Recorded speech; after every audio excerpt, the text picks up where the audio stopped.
আচ্ছা, বিলের ছোট মাছ আপনাদের কাছে কেমন লাগে? বিলের ছোট মাছ বলতেই কিন্তু এই মাছগুলা খুবই মজাদার হয়। তো হ্যালো এভরিওয়ান, আসসালামু আলাইকুম। যে যেখান থেকে আমার ভিডিওটি দেখছেন আশা করি আপনারা অনেক ভালো আছেন। তো আলহামদুলিল্লাহ, আল্লাহর রহমতে আমিও বেশ ভালো আছি।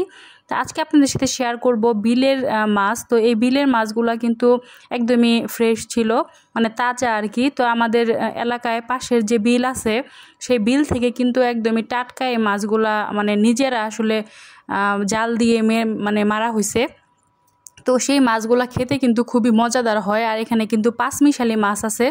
এখানে কাচকি, মলা, মানে বাইম, চিকরা, গুত্তু, মানে বিভিন্ন ধরনের মাছ, চান্দা মাছ আছে। তো আমি আরও কিছু কিছু মাছ আছে যেগুলোর নামই জানি না। তো এখানে আসলে পাঁচমিশালি বললে ভুল হবে, আরও বেশি আছে, চিংড়ি আছে। তো এই মাছগুলো যখন আমি এরকম কাঁচামরিচ পেঁয়াজ দিয়ে একদম মানে পোড়া পোড়া করে রান্না করব তখন কিন্তু খেতে একদম দুর্দান্ত হবে। তো সাথে কিন্তু আমি 2টা আলুও দিয়ে নিলাম, কারণ অনেকগুলা মাছ যেহেতু। আর এরকম বিলের মাছ খেতে কিন্তু খুবই সুস্বাদু হয়। এটা কিন্তু মাছ মাংস সব কিছুইকে একদম হার মানিয়ে দিবে, এতই মজাদার হয়। তা আপনারা কে কে এরকম বিলের মাছ খাইছেন অবশ্যই কমেন্ট করে জানাবেন। আর আমার কাছে কিন্তু খুবই ভালো লাগে বিলের মাছ, এরকম ছোট মাছ খেতে। আর এই জন্য কিন্তু আমি দেখতে পাচ্ছেন এগুলাকে সুন্দর করে মানে পোড়া পোড়া করলে যখন রান্না করি তখন কিন্তু খুবই খুবই মজা লাগে। আর এগুলা রান্না করার জন্য দেখেন আমি প্রথমেই কিন্তু সব মাছগুলাকে ভালোভাবে ধুয়ে নিয়েছি।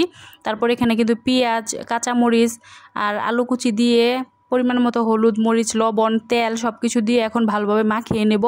মাখিয়ে অল্প একটু পানি দিয়ে দিব, মানে একদম বেশি না, বেশি পানি দিলে কিন্তু আবার এটা টেস্ট যাবে গা। সেই জন্য কিন্তু অল্প একটু পানির মধ্যে এই মাছটাকে সুন্দর করে আমি একদম পোড়া পোড়া করে রান্না করব, তাহলে কিন্তু খেতে খুবই ভালো লাগবে। আমার কাছে এইভাবে ভালো লাগে আর কি, সেইটাই আপনাদের সাথে শেয়ার করলাম। জানি না আপনাদের কাছে কেমন লাগবে এইভাবে। তো আপনারা একবার হলো ট্রাই করে দেখতে পারেন, এইভাবে রান্না করলে কিন্তু আমার কাছে দুর্দান্ত লাগে। তো এই যে দেখতে পাচ্ছেন অল্প পরিমাণে কিন্তু পানি দিয়ে দিলাম।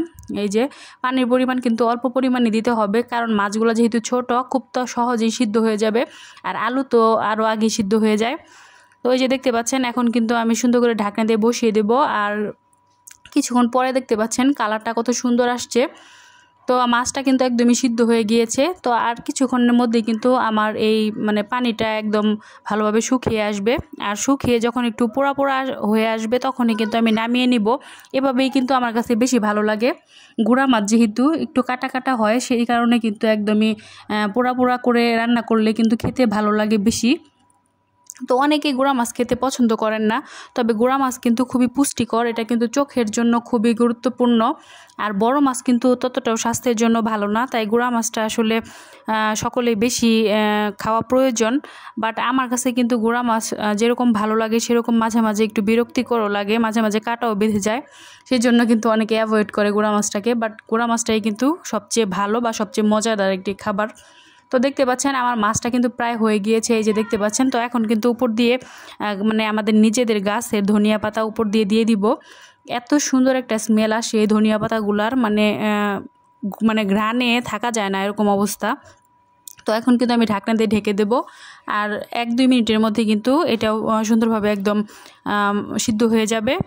তো আজকের ভিডিওটি আপনাদের কাছে কেমন লাগলো অবশ্যই কমেন্টের মাধ্যমে জানাবেন। আর এইভাবে আপনারাও চাইলেই ঝটপট তৈরি করে খেতে পারেন গুঁড়া মাছ চচ্চড়ি, গুঁড়া মাছের চচ্চড়ি আর কি। তো আজকের ভিডিওতে এই পর্যন্তই। সবাই ভালো থাকবেন, সুস্থ থাকবেন। আল্লাহ হাফেজ।